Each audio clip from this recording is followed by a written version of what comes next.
Cristos e meu colega aqui da Universidade de Fortaleza, professor Rômulo Leitão.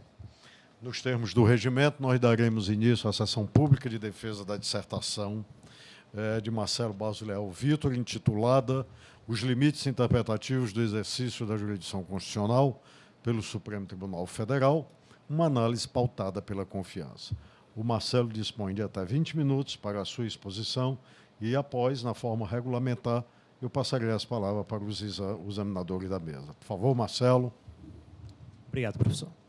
Primeiramente, gostaria de saudar e agradecer o presidente da banca, professor Martônio, meu orientador. Gostaria de agradecer e saudar também o professor Davi Oliveira, da UES, o professor Juraci Mourão, da Unicristos, e também o professor da casa, professor Rômulo Leitão. Por fim, gostaria de agradecer aos demais presentes. O objetivo central desta pesquisa, desta dissertação, só um instante, foi tentar responder à seguinte indagação. Será que os ministros do Supremo Tribunal Federal, ao exercerem a jurisdição constitucional em julgamentos recentes, teriam realizado interpretações ilegítimas, exercitado poderes interpretativos ilegítimos nesses casos?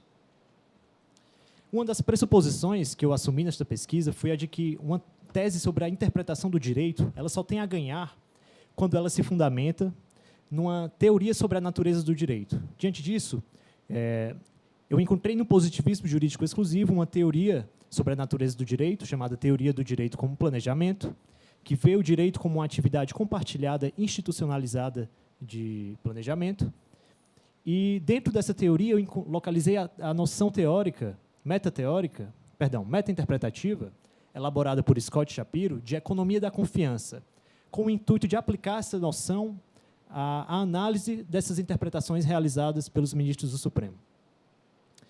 Então, para começar a pesquisa, no começo da dissertação, eu exploro o contexto teórico de surgimento do positivismo jurídico exclusivo. E esse contexto teórico se deu no debate entre Herbert Hart e Ronald Dworkin. Hart apresenta uma teoria positivista que afirma que o fundamento do direito encontra-se exclusivamente em regras sociais. Essas regras sociais elas seriam de duas espécies. Primeiramente, nós teríamos as regras sociais primárias, que têm como objeto a conduta humana. Também teríamos as regras sociais secundárias, responsáveis por tratar as formas de criação, modificação e extinção dessas regras sociais primárias. Dentro dessas regras secundárias, a de maior importância, sem dúvida, seria a regra de reconhecimento, que possui os critérios aferidores de validade das normas jurídicas. Esses critérios eles são formados por fatos sociais, exclusivamente. E essa regra de reconhecimento ela é formada pela consolidada prática dos tribunais e juízes na identificação do que vale juridicamente em um determinado sistema. Portanto, o fundamento do direito, segundo Hart, estaria, sim, em fatos sociais, sem qualquer influência de moralidade, na identificação das normas pertencentes a um sistema. Ronald Dworkin, por sua vez, vai apresentar uma teoria que indica que a moralidade possui, sim, um papel determinante na identificação das normas válidas. Isso porque haveria certos padrões normativos, que ele chama de princípios, que teriam sua validade não em virtude de fatos sociais, mas pelo seu conteúdo ético. Porque, além da sua qualidade moral, eles seriam justificadores, eles se encaixariam nas práticas consolidadas em uma determinada sociedade, em um determinado sistema jurídico. Além disso, para Dworkin, o direito ele é um fenômeno interpretativo, de modo que o seu intérprete ele não pode identificá-lo completamente apenas com recurso a considerações de ordem fática. Ele precisa realizar uma leitura moral, de modo a apresentar o direito na sua melhor luz moral possível. Após esse debate entre Hart e Dworkin, surge dentro do positivismo jurídico uma corrente chamada positivismo jurídico inclusivo, que vai dizer que, a depender do caso, em uma determinada sociedade, a sua regra de reconhecimento pode incorporar critérios morais como fatores determinantes na identificação da validade de uma norma. Para isso, bastaria que os juízes tivessem uma prática consolidada de utilizar considerações morais, princípios morais, na identificação do que é juridicamente vinculante naquela sociedade. Entretanto, nem todos os autores positivistas acreditaram que as críticas de Dworkin se baseavam em premissas corretas. Dentro do positivismo, tivemos autores positivistas, como Joseph Russ, por exemplo, talvez o maior deles, que afirma que, sim, o fundamento do direito encontra-se exclusivamente em fatos sociais. A partir daí, surge, em seguida, uma teoria dentro desse positivismo jurídico exclusivo, que pode ser chamada de teoria do direito como planejamento, e ela é criada pelo estadunidense Scott Shapiro. O Shapiro ele se baseia na compreensão de que o ser humano, além de um ser racional, é também um ser planejador. Essa atitude de planejar, ela decorre justamente dos princípios da racionalidade prática inerente à natureza humana. Sendo assim, o ser humano ele possui boas razões para planejar, porque ele se propõe uma série de objetivos e bens que, sem essa atividade de planejamento, sua obtenção seria impossível. Seja, por exemplo, numa esfera individual, ao planejar uma viagem, seja numa esfera coletiva, mas em menor grau, no planejamento de um grupo de pesquisa, ou então, numa esfera mais social, mais abrangente, a realização de eleições. Esse tipo de atividade, sem uma dose de planejamento elevada, seria quase impossível de ser realizada. Assim, o direito, para Shapiro, para a teoria do direito como planejamento, seria um sistema de planos, enquanto que as suas normas jurídicas seriam todas planos, a serem aplicados pelos indivíduos. Dentro desse sistema altamente complexo e institucionalizado de planejamento, que é o direito, haveria um plano mestre, que seria responsável por criar uma estrutura hierarquizada dentro da sociedade, apontando uma série de cargos com poderes de planejar pelo todo da comunidade. A partir do surgimento, então, desse plano mestre dentro de um sistema jurídico, estabelece uma distinção dentro da estrutura estatal que seria a seguinte: teríamos, de um lado, os planejadores, responsáveis por elaborar, modificar e extinguir os planos que devem ser adotados pela comunidade como um todo, e temos também os aplicadores, que seriam responsáveis por pôr em prática os planos. É possível visualizar no legislativo e no executivo uma função mais planejadora, enquanto que no judiciário nós seríamos uma função mais aplicadora. A partir daí, é possível ver que uma faceta interessante do direito, uma faceta que faz parte do que o direito seria a sua função de administrar confiança. O direito, ele aproveita os cargos que possuem maior confiança para dar-lhes maiores poderes, enquanto que os cargos em que existe uma maior desconfiança recebem menos poderes. É possível daí dizer que a economia da confiança representa a distribuição de confiança que subjaz à atribuição de poderes realizada por um plano. Ou seja, ela seria composta pelas atitudes de confiança dos planejadores em relação àqueles que recebem poderes para planejar pelo todo da comunidade. Além disso, a economia da confiança ela traz consigo uma tese meta-interpretativa. Aqui é interessante apresentar essa distinção, que seria a seguinte: no nível interpretativo, nós teríamos uma teoria, uma técnica, que pretende dizer como o direito deve ser interpretado. Enquanto que uma tese meta-interpretativa, ela busca orientar a escolha da teoria interpretativa adequada. Assim, a economia da confiança ela vai procurar facilitar, vai orientar a escolha da metodologia interpretativa correta a ser utilizada por um determinado ocupante de um cargo na estrutura estatal com poderes para planejar ou para aplicar os planos. Assim, quanto maior a confiança depositada em um cargo, em um aplicador do direito, maiores serão os poderes interpretativos que ele poderá utilizar quando ele for aplicar esses planos, podendo, inclusive, caso ele tenha uma confiança elevada sobre si, distanciar-se da literalidade dos textos normativos interpretados. Assim, diante dessas construções teóricas, no argumento central desta pesquisa, realiza-se uma investigação da economia da confiança da Constituição Federal de 1988, realizando uma comparação entre a confiança depositada pelos planejadores no judiciário e nos poderes democráticos, para aferir se o judiciário pode ou não utilizar essas metodologias interpretativas altamente discricionárias no exercício da jurisdição constitucional. Essa, portanto, é a tarefa realizada no terceiro capítulo. Muito bem. Para descobrir essa economia da confiança, é necessário realizar uma investigação histórica do contexto de promulgação da Constituição Federal de 1988, que inaugurou uma nova ordem constitucional, um novo sistema jurídico no Brasil. Esse contexto foi marcado pela saída de um regime autoritário, de uma ditadura militar. E, durante essa ditadura, através da análise bibliográfica realizada, constatou-se que o judiciário serviu como importante arma dos detentores do poder na repressão de movimentos políticos, na repressão política. Seja quando o Supremo Tribunal Federal manteve uma série de condenações por crimes políticos, seja quando ignorava as alegações de tortura recebida pelos réus durante o seu encarceramento, ou mesmo quando não se levantava contra os atos autoritários realizados pelo regime. Além disso, por outro lado, o legislativo, durante a história política brasileira, sempre foi um poder com que dá maior vazão à voz do povo, à democracia. E se houve um benefício político saindo desse movimento, desse período ditatorial, foi o de que o apreço pela democracia subiu enormemente no Brasil.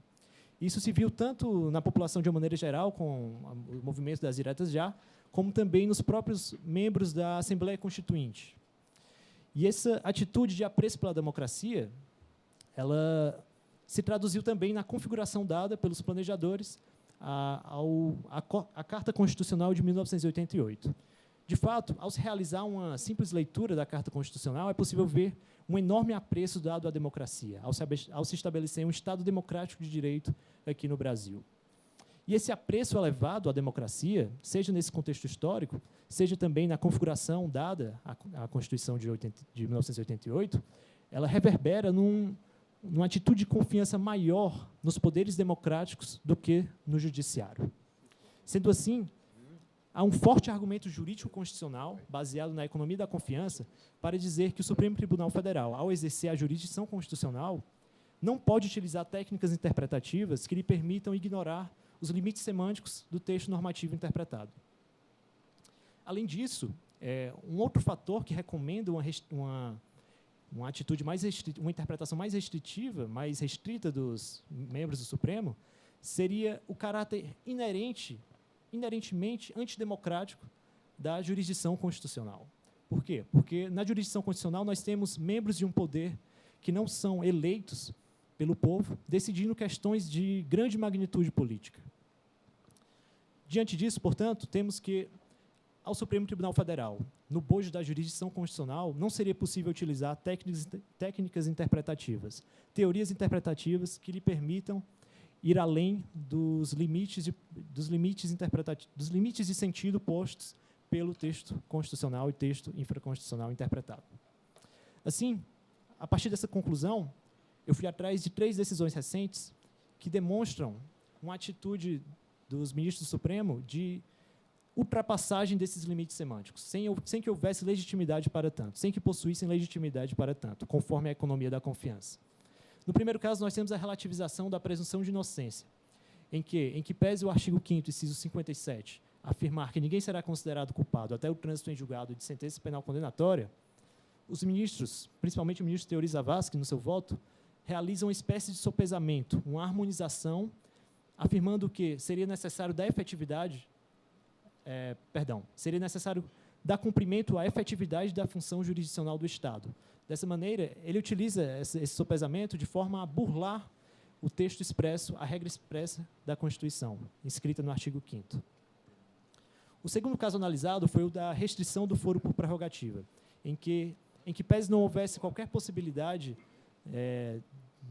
no texto normativo que desse vazão à interpretação nesse sentido, os ministros, principalmente se percebe isso muito no voto do ministro Luiz Alberto Barroso, realizam uma espécie de redução teleológica, que também pode ser considerada uma interpretação restritiva, diminuindo o âmbito da norma, levando em conta motivos políticos por ele apontados, como, por exemplo, uma melhora no sistema de justiça criminal brasileiro. E, em terceiro lugar, nós temos o caso da separação dos efeitos da decisão condenatória por crime de responsabilidade, que se deu durante o impeachment da ex-presidenta Dilma Rousseff. Nessa hipótese, mesmo sem haver qualquer possibilidade dada pelo texto para essa interpretação, como vemos, o texto fala em perda do cargo com inabilitação por 8 anos, não há essa partícula com, justamente para indicar essa união entre as duas penas, mas mesmo assim o presidente do Supremo Tribunal Federal à época, o ministro Ricardo Lewandowski, decidiu pela separação dessa condenação, realizando 2 votações, o que levou ao resultado contraditório da ex-presidenta ser condenada à perda do cargo, porém não à inabilitação. Diante disso, portanto, verificou-se que os ministros do Supremo, durante o exercício da jurisdição constitucional, nesses 3 casos, pelo menos, eles recorreram muitas vezes a técnicas interpretativas, a teorias interpretativas que lhes possibilitavam ir além dos limites semânticos postos pelo texto normativo interpretado. E isso, como visto, é contrário à economia da confiança da Constituição Federal de 1988, sendo, portanto, uma atitude ilegítima perante o sistema jurídico brasileiro. Diante disso, já me aproximando da conclusão, eu venho elencar aqui 3 contribuições que eu acredito que esse trabalho trouxe para o debate, para o tema. A primeira delas seria apresentar a viabilidade teórica de uma concepção positivista sobre o direito e sobre a sua interpretação. A economia da confiança, como visto, é uma noção metateórica que pretende dizer como deve ser eleita uma teoria interpretativa adequada a um determinado cargo, a um determinado poder. E ela faz isso baseando-se em um fato social, a confiança, que se transmite na configuração dada à Carta Constitucional, ao plano mestre do ordenamento jurídico brasileiro. E, em segundo lugar, acredito que uma contribuição trazida por esta dissertação foi apresentar essa noção de economia da confiança como um conceito, um possível parâmetro para aferir a legitimidade de interpretações realizadas no bojo da jurisdição constitucional, justamente para diminuir os choques entre democracia e jurisdição. E, em terceiro lugar, uma contribuição que eu acredito que esta dissertação trouxe foi constatar que os ministros do Supremo, nos 3 casos julgados, nos 3 casos analisados, realizaram interpretações ilegítimas, se tomarmos como método de análise essa noção metateórica de economia da confiança, indo, portanto, contra a especificidade democrática do sistema jurídico brasileiro. Agora eu me proponho a ouvir sugestões, críticas e responder a eventuais dúvidas. Obrigado. Muito obrigado, meu prezado Marcelo. Eu pediria que, por favor, a partir de agora, se anotasse as observações da banca. Eu passo a primeira palavra, então, por até 20 minutos, para o professor Juraci Mourão Lopes Filho, a quem agradeço, da Unicristos, e a quem agradeço a disposição de estar aqui hoje. Professor Juraci, por favor. Boa tarde a todos. Boa tarde, Marcelo, professor Martônio, professor Romo, professor Davi.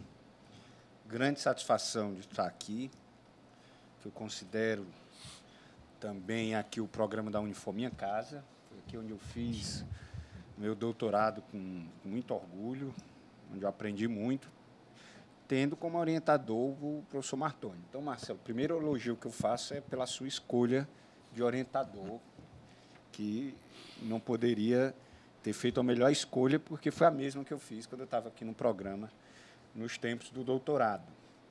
Outra grande satisfação que eu tenho é de ver... eu estou tentando puxar aqui pela memória, essa é a primeira ou a segunda dissertação em que eu vejo, eu não me recordo se a primeira foi uma tese de doutorado, que trata bem da teoria analítica do direito, da jurisprudência anglo-saxã, anglo-americana, que isso nós estamos precisando mais aqui no Brasil.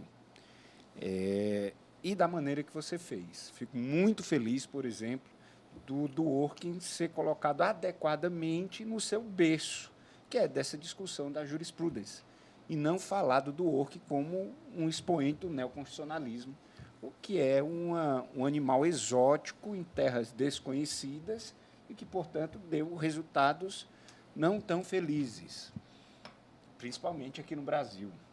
Então, ver, principalmente, um trabalho sobre a jurisprudência anglo-saxã, mas especialmente do Scott Shapiro, que o Shapiro escreveu esse livro dele em 2011. Não tem tradução para o português, em algumas rodas já é há algum tempo falado, mas, mesmo em nível de pós-graduação aqui no Brasil, é um livro que, quando muito, se ouviu falar. Eu, por exemplo, tive uma angústia, já na reta final da escrita do doutorado, terminei em 2012, tinha visto isso, e por uma questão de autopreservação, eu resolvi não estudar ainda para a tese de doutorado, senão não dava mais tempo. Mas é o tema que vem me ocupando, para você ter ideia, Marcelo, depois do doutorado. E aí, feito esse registro inicial, 2 elogios. Primeiro, que os meus comentários terão em conta a primeira recomendação que eu dou, que eu acho que é a 3ª vez que eu faço essa recomendação. Eu acho que seu trabalho merece ser publicado. Eu acho que tem que só lapidar algumas coisas aqui, principalmente na parte do debate à arte do working, mas eu acho que você deve publicar do jeito que está. Não quebre para transformar em artigos, transforme isso aqui em livro. Então, a primeira observação é essa.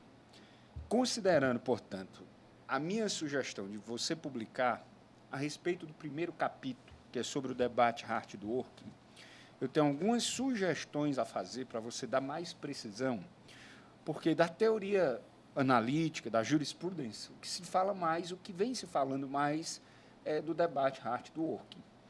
Eu me lembro, ainda no doutorado, quando eu vi o debate à arte do working, o pessoal ainda tateava um pouco, porque falava a respeito desse debate de segunda mão. Alguém tinha comentado, poucos seguiam realmente a trilha do debate à arte do working. Você seguiu.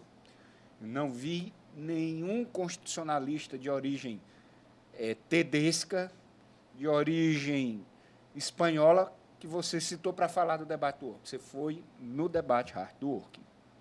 Mas aqui você, no primeiro capítulo, e considerando que você deve publicar seu trabalho, eu acho que você se manteve assim no mainstream, você se manteve no lado A do debate. Eu acho que você pode ir para o lado B do debate, que é um aprofundamento maior, acolhendo a recomendação do próprio Shapiro, do texto dele sobre o debate à arte do working. Quando ele diz que o debate é muito mais de defensores das duas correntes do que propriamente do Herbert Hart e do Ronald Dworkin.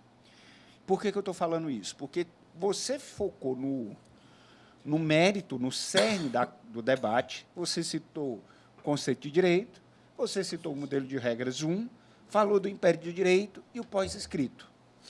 Entretanto, eu acho que mereceria para a publicação você ir em alguns textos tão importantes quanto para o debate, mas que não foi escrito pelos dois, e até ir um pouco mais além em relação ao Dworkin.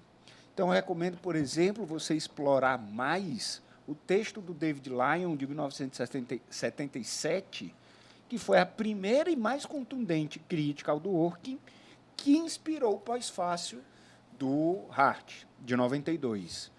Então, por exemplo, não há nada que o Hart diga no pós-fácil que não tenha sido até mais bem desenvolvido pelo David Lyon, lá em 77, que foi orientando do Hart.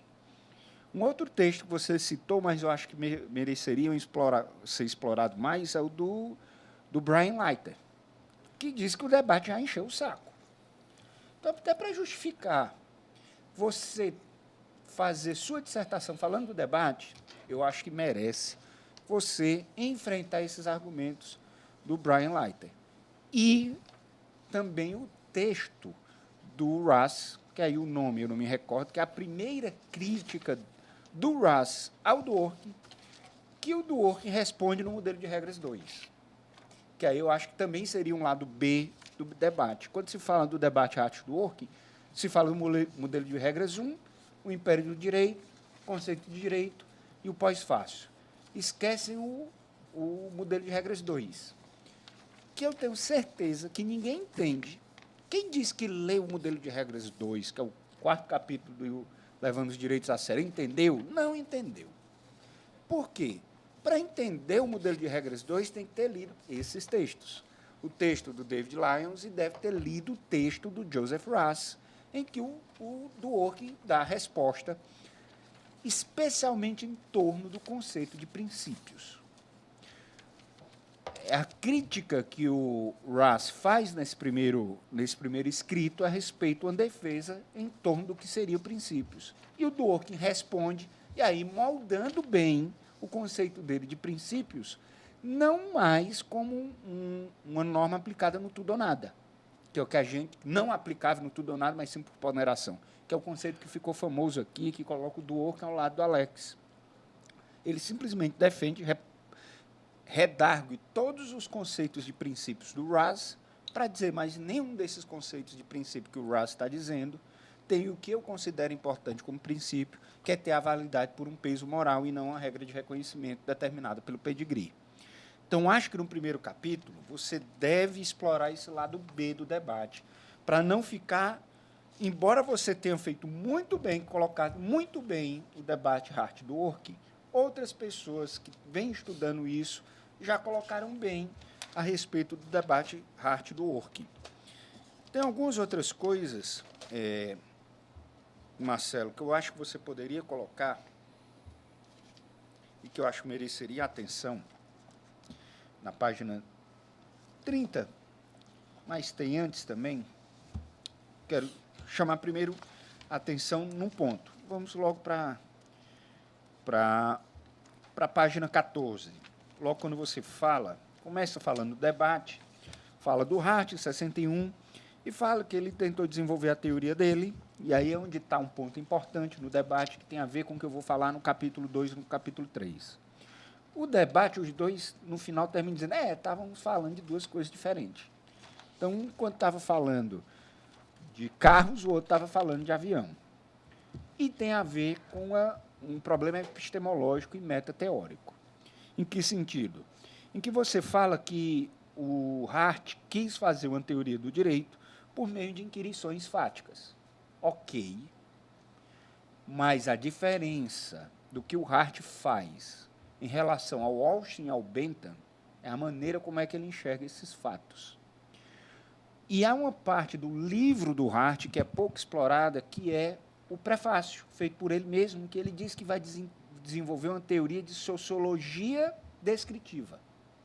Isso eu não vi você destacar no debate, porque isso, para entender o Hart, é importante. Porque ele diz que vai enfrentar os fatos, mas não uma maneira bruta de diretamente afetar os fatos, mas sim os fatos através das práticas linguísticas de uma comunidade. Isso é o que diferencia o Hart dos outros positivistas. E permite uma coisa que você afirma lá no capítulo 3, que você fala, olha, temos que incorporar a viragem linguística. Mas não diz como. Lá, quando você está comentando, se eu não me engano, o caso do mensalão. No mensalão? Não, do impeachment. Em que você fala, olha, tem que incorporar o giro da filosofia da linguagem e tal, mas não diz, por exemplo, como é que o Shapiro coloca isso. 15 minutos. Já falei 15 minutos? Não, 13. Ah, não, tem mais de 7. Eita, agora que eu estava começando, mas vamos lá. A respeito do conceito de offshows, você coloca na página 30 os offshows como um sinônimo de funcionários públicos. Isso é uma tradução muito comum do offshows lá na jurisprudência. Entretanto, você faz aqui nos seus agradecimentos uma justa homenagem ao André Coelho. Não sei se você teve contato diretamente com ele, que eu acho que merece isso, realmente é o grande divulgador disso. Ele tem uma chave de leitura a respeito do que seriam os offshows, que eu acho que você pode incorporar, que, em vez de ser servidor público, são os profissionais que lidam com o direito. Esses offshows, portanto, incluiriam os advogados particulares, que são pessoas que lidam com o direito e, portanto, contribuiriam para a formação do que é o direito com esse papel diferenciado. Feito isso no primeiro capítulo, eu não tenho nada a colocar a respeito do segundo capítulo. O Legality ainda está na minha fila de leitura. Eu vi que você leu o Legality. Eu não li o Legality capa a capa, fiz pesquisas pontuais e o que eu conheço do Shapiro é de Apodi e algumas leituras de artigos dele. Mas o Legality, integralmente, eu não li. Por isso, o segundo ponto, mais uma vez, reforçando. O que você fala do Shapiro, a resenha que você faz do Shapiro no capítulo 2 é a melhor que eu li. Mais um estímulo para você publicar seu trabalho. Eu acho que ninguém foi tão didático em português a respeito do Shapiro do que seu segundo capítulo. Você tem calma, você tem paciência, você explica bem, não se resume apenas ao legality. Então, eu não tenho nada a falar do capítulo 2, porque eu não li o legality capa a capa, e o que eu conheço do Shapiro, você representou bem. Vem aí o terceiro capítulo, é onde eu passo para as perguntas. O positivismo, principalmente o positivismo da jurisprudência, ele se preocupa em fazer uma teoria descritiva do direito. Diferente, essa é a crítica, e é o debate com o Dworkin, em que ele diz, olha, de um ponto de vista interpretativo, nós poderíamos até enriquecer isso com a filosofia hermenêutica do Gadamer, eu nunca descrevo nada de maneira pura. Eu sempre descrevo projetando alguma coisa em torno disso. E quando eu falo do direito, é impossível falar do direito se não for de uma perspectiva moral. Esse seria o resumo da crítica do Dworkin. Já o positivismo, inclusive, diz, não, eu vou apenas descrever. De que maneira? De uma maneira geral e abstrata. E eu vendo seu texto, segundo capítulo, e o terceiro capítulo, eu me lembrei de uma postagem do Shapiro no Facebook. Você vê como os tempos mudaram. A gente está falando de um cara que publicou em 2011 e que faz textão no Facebook. Então, você vê como alguns insights vêm de uma nova geração, professor Davi. Tem Instagram? Eu acho que também ele tem Instagram. Em que ele coloca, faz até uma brincadeira. Quantos positivistas são necessários para trocar uma lâmpada? Resposta A, 2, porque o Dworkin diz que é uma. Resposta B, 1, porque o Raz diz que é 1. 3, nenhum, porque o positivismo não tem nada a ver com a prática. E isso me chamou a atenção. É um viés de alguns textos do Shapiro. Ele diz, o positivismo, ele está preocupado em dizer o que é o direito de um ponto de vista neutro em relação à moral. Não tem nada a ver com o que o juiz faz. O juiz nem sempre julga com base no direito. E aí a analogia que o Shapiro utiliza, que o Raz utiliza, que o Shapiro destaca no texto dele sobre o debate do Hart do Work, ele diz, olha, aquilo que nós imaginamos que é a incorporação de elementos da moral no direito, não é o que o direito traz para dentro dele elementos morais para tratar juridicamente. É uma remessa parecido com o que há no direito internacional privado. O fato de uma norma do direito brasileiro dizer que uma causa vai ser decidida de acordo com o direito americano, porque foi lá que foi assinado o contrato, não traz o direito americano fazendo parte do direito, é apenas uma norma de remessa. Com isso, o Shapiro e os positivistas exclusivos querem dizer que não pode se esconder sob o manto do direito quando as pessoas estão decidindo com base em moral política. No seu terceiro capítulo, você me parece, embora você destaque, eu acredito que por conta da minha pergunta, você destaque que é um viés meta-interpretativo. A meu ver, você está dando importância prática à teoria do direito, ao positivismo jurídico. Como é que você lidaria com essa questão do positivismo de que ele não está preocupado com a prática, ele está preocupado em descrever o que é o direito. Só teria relevância prática, não de uma perspectiva teórica, Marcelo, mas se a nossa Constituição dissesse o Supremo Tribunal Federal só pode decidir com base no que é estritamente jurídico. Mas parece que essa não foi a escolha da nossa Constituição. Nossa Constituição autorizou expressamente o Supremo Tribunal Federal a ir lá na moralidade política e decidir com base na moralidade política da maneira que ele achar melhor. E a crítica a essa escolha que ele fizer não seria jurídica, seria também de moralidade política. Ou seja, o positivismo jurídico destacaria os seus limites e dizer que se você quiser discutir a política feita pelo judiciário, você não vai levar elementos jurídicos, você vai levar elementos de moralidade política.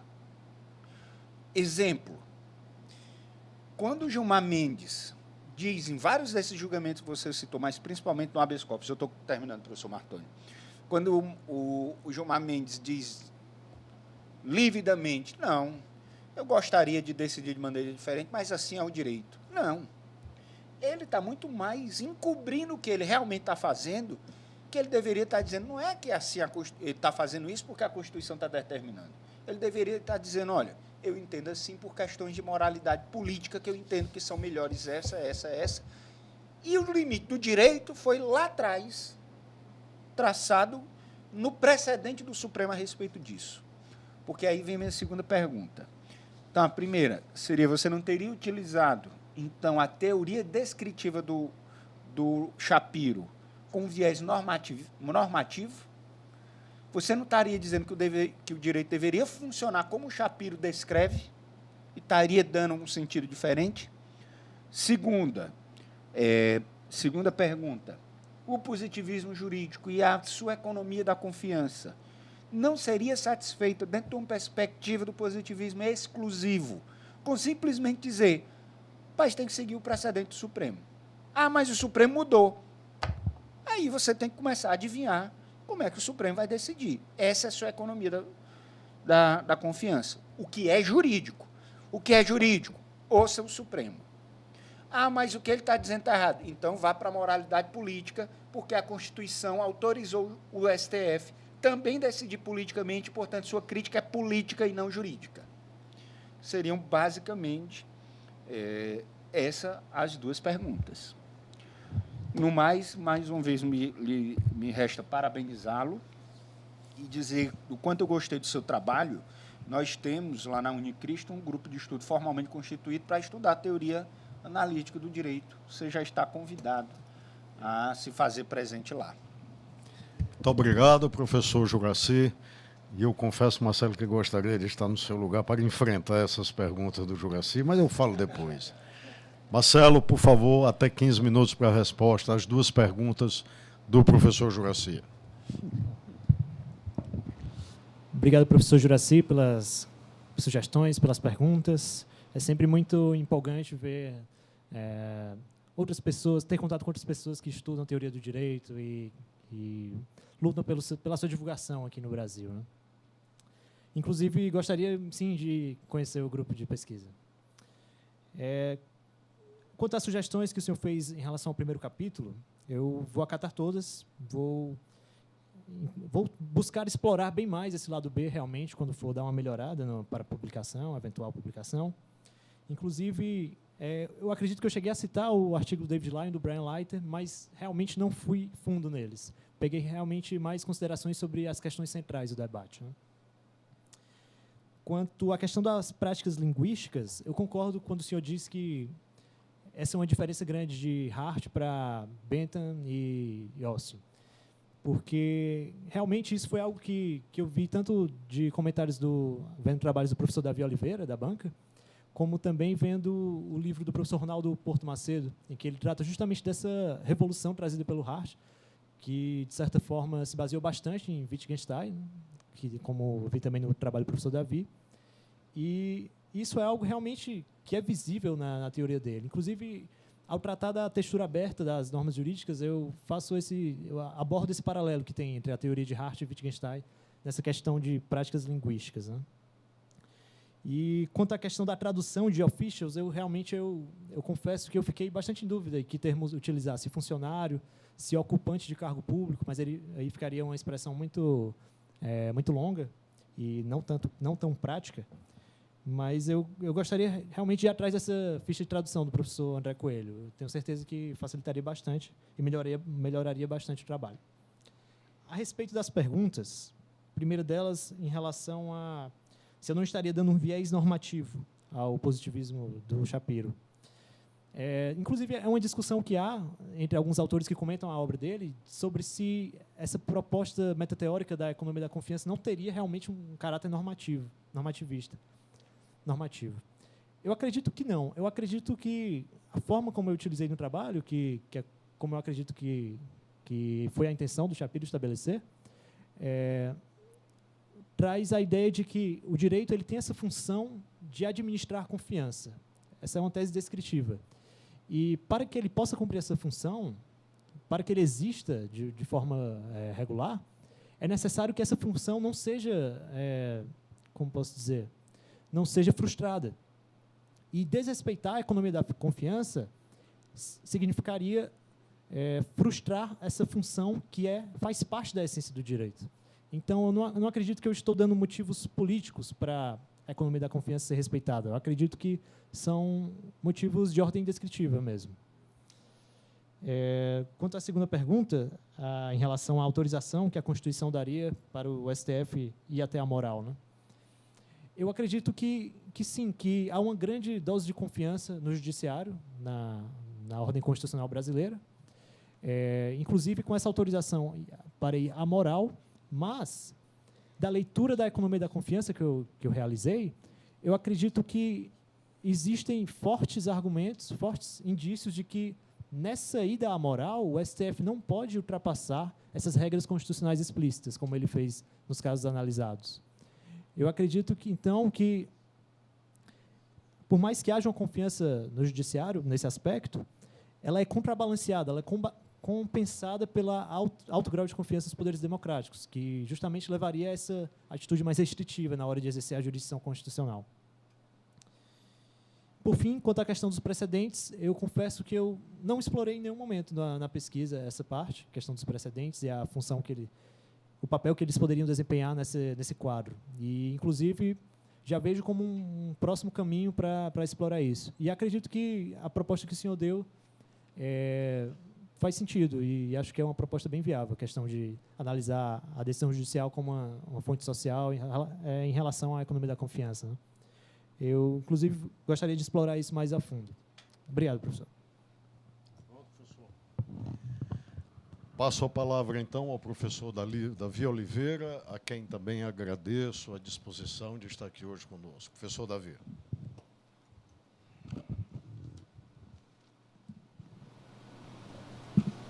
Está aqui o meu puxadinho, que está um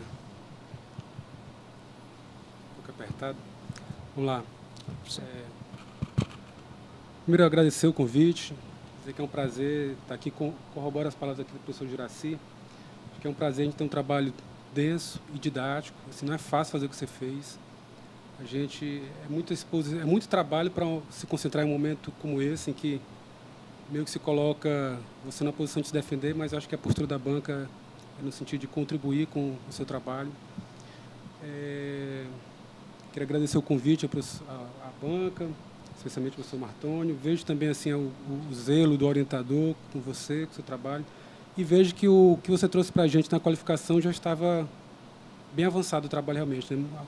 Vários do que eu na qualificação já tinha lido, permanece aqui, de forma que facilitou nesse sentido muita leitura, faltando mais o último capítulo, que foi onde você adensou.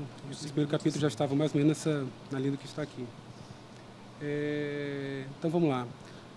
Primeiro, quanto à contribuição que eu te trazi na qualificação, que você incorpora o trabalho, acho que ficou muito bem costurado aqui, de você colocar o Wittgenstein, a influência que houve do Hart.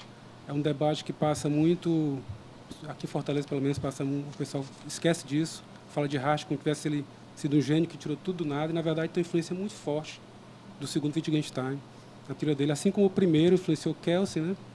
O segundo vai influenciar vai influenciar o Hart, o Ross, etc. E é um pouco disso que eu estudei na minha tese, né?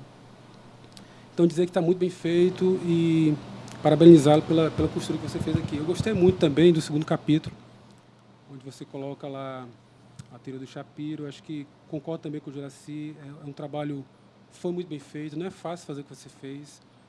Eu não acho Shapiro um autor fácil de ler. Então, assim, acho que é muito didático, como você colocou. E também nunca tinha visto aqui em Fortaleza.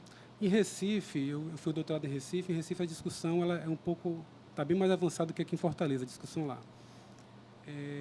Inclusive, o professor Juracy falando aqui, eu estava lembrando das aulas que eu tive lá, e uma das aulas foi colocada da seguinte forma, né, esse pragmatismo, a ideia de que o juiz ele não parte, ao contrário do que a gente foi aqui educado no Ceará, de pensar o direito como silogismo lógico, que vem da lei e se realiza, né, diante do fato. Aí se inverte um pouco esse raciocínio. O juiz ele tem a decisão e inventa um jeito de justificar o que ele quer fazer. se a gente for pensar por esse caminho, fica muito evidente o que está acontecendo no Brasil hoje em dia, né? De que a gente não sabe o que sai nem de bunda de neném, nem de sentença de juiz. A coisa está, assim, não há critérios que a gente consiga mensurar externos, pelo menos, digamos assim, as decisões judiciais. E aí, acho que nesse sentido, é muito interessante a gente avançar nesses estudos para entender um pouco, ou tentar, de alguma forma, ver algum critério, algum elemento de controle sobre o que está sendo feito, para não ficar realmente, como a crítica do Lenin Streck, né, daquela história decido conforme a consciência, né, como tanto ele coloca. Me parece que é um pouco isso aqui que a gente está vivendo no Brasil. Eu vou me deter mais sobre o terceiro capítulo, e especificamente, que eu acho que é uma contribuição, não sei se o resto da banca vai se ater a isso, mas eu acho importante você ter o devido cuidado quando você faz aquele desenvolvimento histórico, já no último capítulo, e você coloca você faz meio que um desenvolvimento, como é que estava a ambiência, o ambiente de 87, 88, para a Constituição de 88.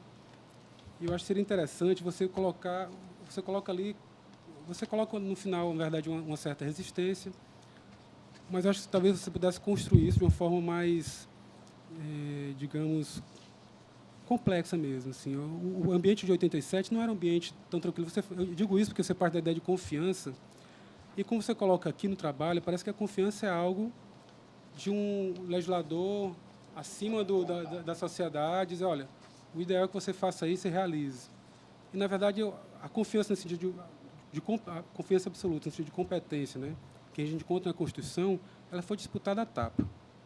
Assim, o que o Judiciário... A questão do Ministério Público e da Defensoria Pública é um bom exemplo para a gente pensar a questão da confiança, de como foi a confiança absoluta e como é que a confiança é relativa nesse sentido, né? Porque o Ministério Público cheio de atribuições e a Defensoria Pública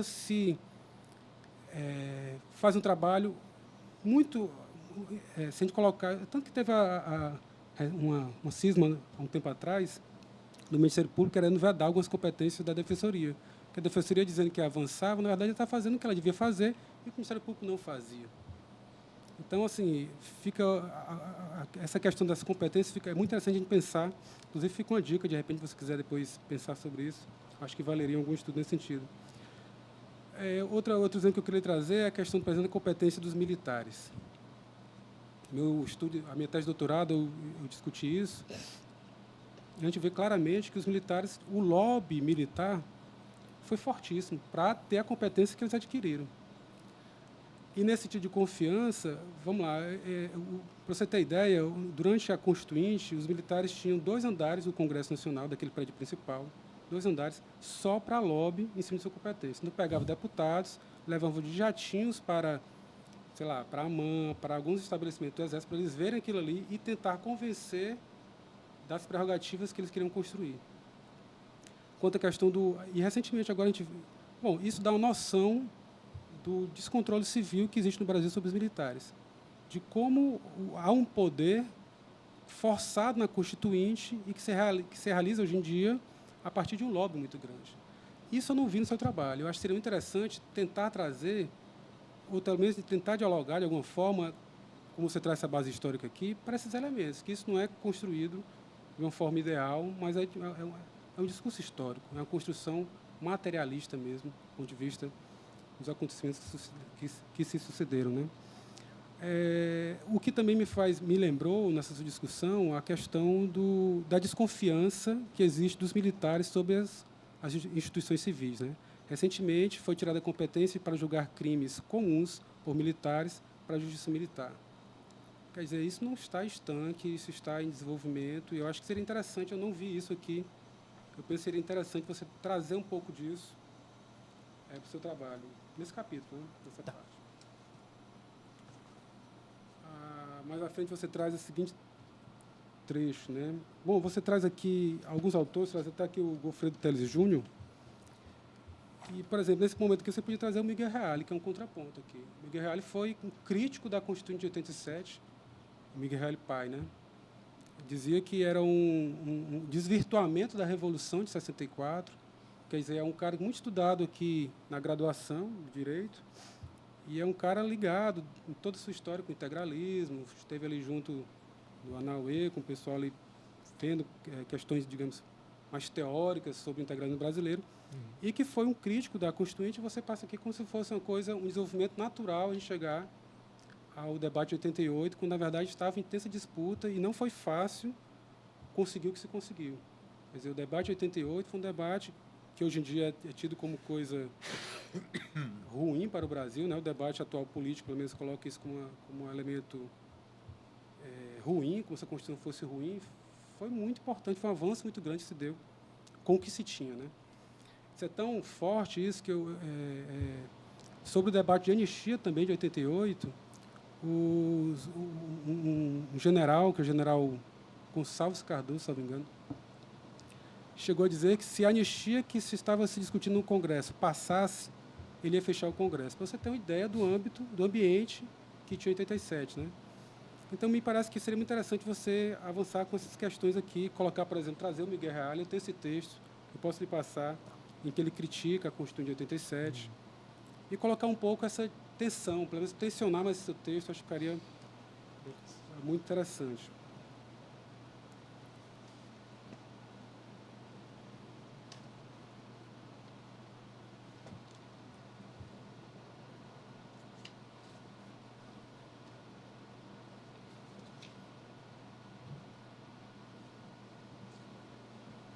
Bom, e outra coisa, você coloca já no final desse último capítulo, você coloca tal circunstância como visto foi observado por Hart, o que levou a elaborar a sua teoria da textura aberta, né?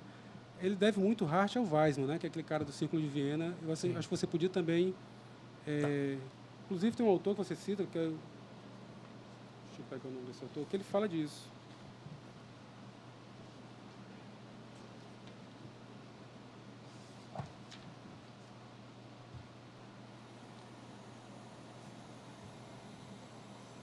Que é o Noel Stroessner. Ele fala dessa relação do Weizmann e a textura aberta da linguagem. Acho que talvez fosse legal você render, né, ao Weizmann essa questão, certo? Aí você também traz aqui o STF, me parece muito monológico, assim, muito um discurso único, como você coloca o STF. Assim, você até coloca, né, Evandro Lins e Silva com uma certa resistência. Houve também o Nunes Leal. Então, assim, há alguns personagens aí que resistiram e foram colocados para fora pelos militares do STF. Então, acho que seria interessante você também avançar nesse debate.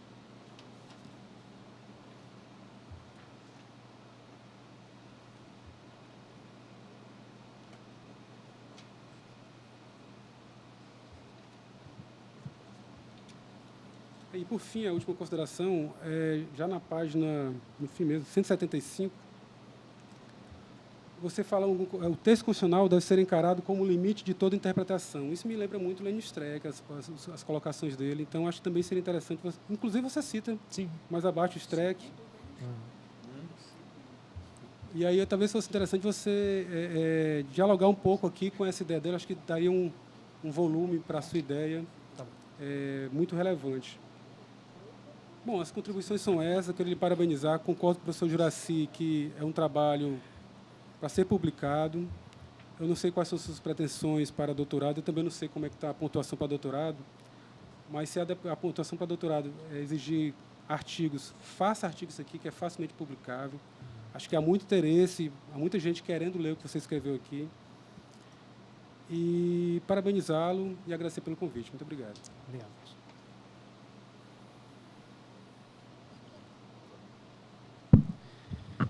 Muito obrigado, professor Davi. Meu prezado Marcelo, você tem até 14 minutos para responder, comentar as indagações das observações do professor Davi. Tá bom. Obrigado, professor Davi, pelas sugestões, pelas críticas. Eu concordo com o senhor que seria uma boa explorar mais o contexto histórico da promulgação da Constituição. Inclusive, acredito que realmente é uma boa mostrar mais os críticos da Assembleia Constituinte, realmente para não parecer que houve só simpatia em relação àquele movimento democratizador, né? Quanto aos militares, realmente eu acho muito interessante tudo o que o senhor falou. Agora, eu não vejo como eu poderia tratar disso nessa questão da comparação entre os poderes democráticos e o judiciário, porque eu acho que o objetivo que eu queria era mais, nesse momento, realizar essa comparação entre o judiciário, legislativo e executivo.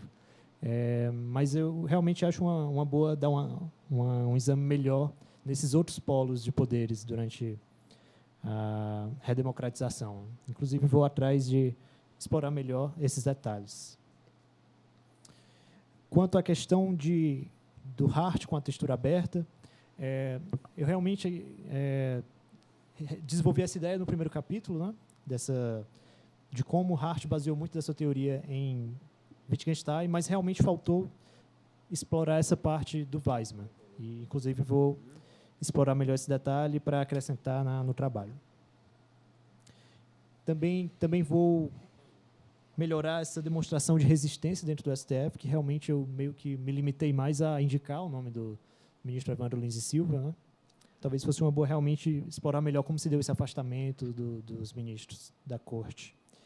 E realmente vou atrás de mais trabalhos do professor Lenny Streck para dialogar. Acredito realmente que dá para tornar mais robusto mesmo essa parte do trabalho. Muito obrigado por ter vindo, professor, e pelas críticas e sugestões. Pronto, Davi? Ok. Bom, agora temos a observação do membro interno da banca, professor Rômulo Leitão, do nosso programa também, para as considerações que julgar pertinentes. Boa tarde, professor Martoni, professor Juraci, professor Davi, a assistência, os familiares. Marcelo, antes de começar, eu estava falando para o Martoni aqui que você deve ser esses orientando que não dão muito trabalho, sabe? Porque a gente vê logo quando, pela a qualidade, a densidade teórica do trabalho que você... E eu participei da qualificação, então vi aqui a sua evolução.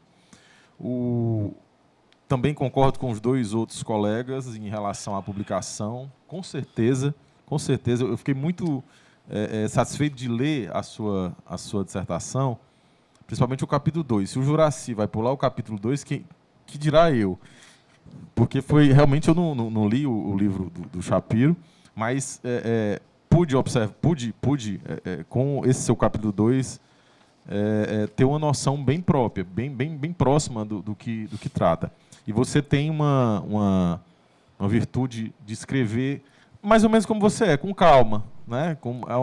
Assim, aparenta uma tranquilidade para o leitor. Quando a gente está escrevendo, a gente tem que parar de pensar na gente e pensar no leitor.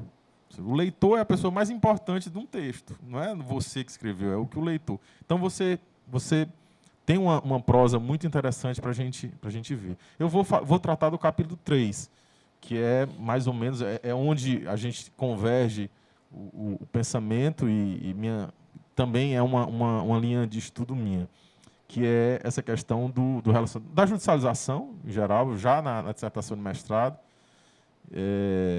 E eu trabalho com essa questão, ainda hoje, é uma das linhas de pesquisa. A escolha das decisões, eu achei bem acertadas, as decisões que você vai tratar. O que eu queria falar aqui são 3 pontos. São 3 pontos. Eu vou deixar o questionamento...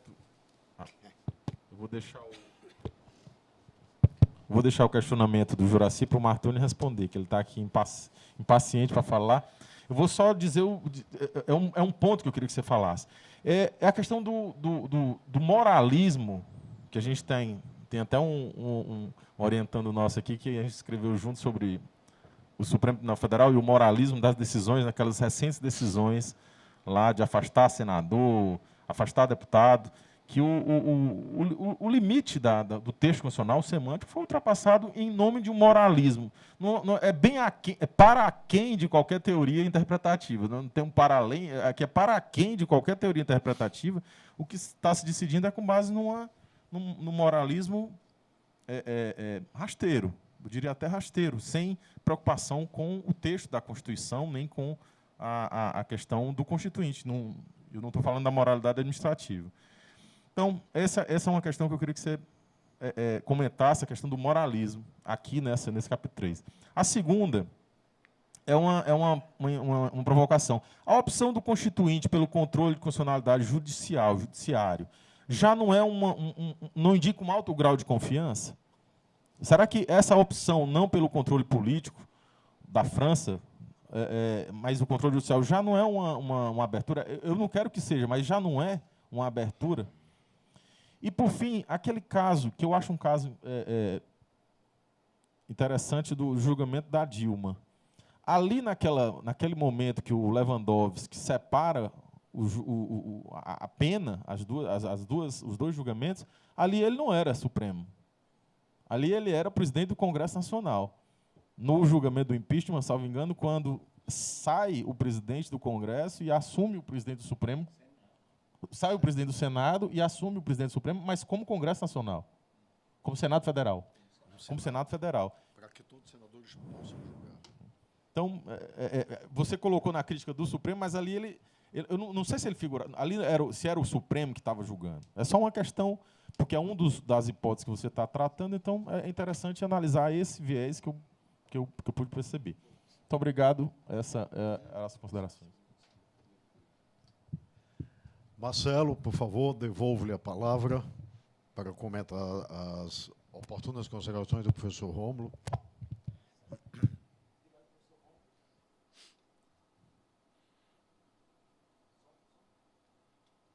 Ficamos sem som aí. Agora vai. Obrigado, professor Rômulo, pelas considerações, pelas críticas, sugestões. Eu concordo com o senhor que uma fonte desse desrespeito aos limites semânticos vem muito da atitude dos julgadores de quererem impor uma moral que eles acham melhor do que a moral que está estabelecida nas leis. E isso é o que você se vê tanto em várias das decisões do Supremo, muito mais do que essas que eu analisei. Além da moralidade também, do moralismo, eu vejo muito forças políticas que levam a isso. Acredito que foi esse o caso no impeachment também, né? Articulações políticas que acabam levando a esse desrespeito, né? E, contra isso, eu acredito que a economia da confiança é uma boa arma para a gente se defender desse tipo de coisa. Tanto que tem uma frase do Shapiro que eu acho muito boa, que ele fala que muitas vezes se diz que você tem que pensar fora da caixa, tem que pensar fora da caixa. Um bom juiz não, um bom juiz ele pensa dentro da caixa, ele leva em conta que ele faz parte de um sistema maior. Ele não impõe a vontade dele, né? Quanto à questão do controle de constitucionalidade, eu acredito sim que a adoção do controle de constitucionalidade ele demonstra uma grande confiança no judiciário, porém não tão grande quanto a confiança nos poderes democráticos. Eu acredito que a força que a democracia tem na configuração dada à Constituição, seja quando se estabelece um Estado democrático, colocando a cidadania e o pluralismo político como fundamentos da República, e o papel proeminente dado aos partidos políticos também, que representam no Congresso Nacional a vontade do povo, eu acredito que todos esses fatores eles são suficientemente fortes, não para extinguir esse controle de constitucionalidade, mas para recomendar que ele seja feito respeitando os limites semânticos dos textos normativos, né? Eu acredito que a adoção desse controle de constitucionalidade não impede essa constatação em relação à confiança. Por último, qual foi mesmo a terceira pergunta? Do Lewandowski. Eu acredito que eu realmente analisei a decisão pensando nele como um representante, como se fosse o Supremo Tribunal Federal lá, mas eu gostaria de dar uma olhada novamente nessa questão e qualquer coisa alterar o texto. Obrigado, professor. Obrigado, Rômulo. Eu, na condição de orientador, já debati muito com o Marcelo a respeito dos tópicos aqui, mas eu gostaria, claro, de, em primeiro lugar, agradecer a participação de todos os membros da banca, professor Juraci, professor Davi, professor Rômulo, a atenção, o tempo pela leitura, e apenas fazer um comentário a respeito da oportuna observação do professor Juraci. Eu acho, professor, que se, por um lado, a Constituição teria estabelecido essa possibilidade da inclusão do moralismo no elemento decisório, ou dela remeter busque na moral o subsídio para o julgamento. Nós podemos até aceitar essa possibilidade. Agora, necessariamente, como se dá numa perspectiva democrática, esta não é uma possibilidade semântica ou de opção aberta absolutamente, não é, por aquele que vai se alimentar da moral. Ela está devidamente circunscrita pelos outros parâmetros que o Constituinte estabeleceu. Mas aí por exemplo, seria um positivismo inclusivo. Não, é inclusivo. O Constituinte diz, nós temos um sistema presidencialista. Portanto, nós temos uma separação de poderes, e a separação de poderes que nós temos é essa, radical. Isso, ele está limitado por isso, como está limitado por outros momentos constitucionais. E ele está limitado, inclusive, pela historicidade. Na medida em que o Constituinte estabelece como o imperativo de manutenção da normatividade do texto a estabilidade jurídica, também ele está dizendo para os órgãos constituídos a aplicação daquela estabilidade. Onde é que isso se aplica concretamente ao que o Marcelo falou? Por que é que o Supremo Tribunal Federal, na DPF 378, resolveu dizer que não poderia controlar mais um processo de impeachment da maneira como estava, enquanto que nos 5 mandados de segurança durante o caso de Collor de Mello, esta não só foi o centro da discussão em todos os casos, vencido à época o ministro Paulo Brossat, num primeiro momento Sepúlveda pertence, mas depois só Paulo Brossat, de dizer que o Supremo não poderia fazer muito nas questões políticas. Ou seja, como explicar essa opção de que o Supremo deixou de se vincular a si mesmo para fazer uma remessa ao moralismo da política e embasar sua nova decisão sem explicar os parâmetros de mudança deste precedente vinculativo em relação a 2 dispositivos constitucionais, artigos 85 e 86, que sequer sofreram alterações desde a sua redação original do texto constituinte. Então, nós temos aqui esses problemas de objetividade, que eu creio que seria um desdobramento, não é, para o Marcelo vir a refletir sobre isso. Ou seja, essa remessa, essa alimentação, que o julgador, que a Constituição pode até ter aberto algum espaço para isso, não é verdade? Mas ela não é um espaço absolutamente livre do convencimento do julgador. Pelo contrário, ela está vinculada pela historicidade concreta do processo constituinte e pelo que o Constituinte disse. Eu não posso, por exemplo, extrapolar isso e dizer, aqui eu dou razão, na verdade eu queria fazer uma correção, o orientador do professor Juraci foi o professor Lênio Streck, eu só fui o orientador. Como diz, né, no pequeno livrinho de Lênio Streck, né, o que é isso decido conforme a minha consciência. Não é o conforme que eu acho. Nós estaríamos falando num conceito, né, de magistrado já ultrapassado, de magistratura ligada, vinculada da sua herança dos tempos absolutistas, etc., que a modernidade da Revolução Francesa deslocou para isso. A ponto de Napoleão dizer isso. Né? Por que a Juraci, que nós sabemos da história que o Código de Napoleão proibiu a interpretação por juízes? Por conta do passado que tinha. Napoleão foi mais longe. Se interpretar, manda enforcar. Né? Ou seja, essas possibilidades históricas, elas, por exemplo, agem concretamente. E agem concretamente, tanto é que a França não tem controle da constitucionalidade. A Inglaterra não tem controle da constitucionalidade. A Suécia não tem controle da constitucionalidade.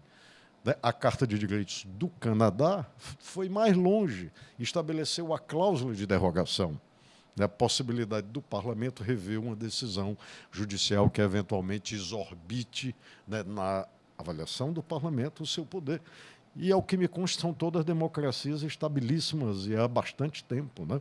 Ou seja, a Inglaterra num modelo mais liberal, França um modelo mais revolucionário, Suécia e Canadá uma perspectiva mais social-democrata, moderna, etc. Né? Mas todas estabelecem isso. Então, mas eu concordo que é uma discussão em aberto. Eu gostaria apenas de deixar esse registro, né, que eu creio que, não exatamente nesse ponto, professor Juraci, mas acho que em algumas conversas com o Marcelo nós chegamos a tocar nesse ponto, né, Marcelo?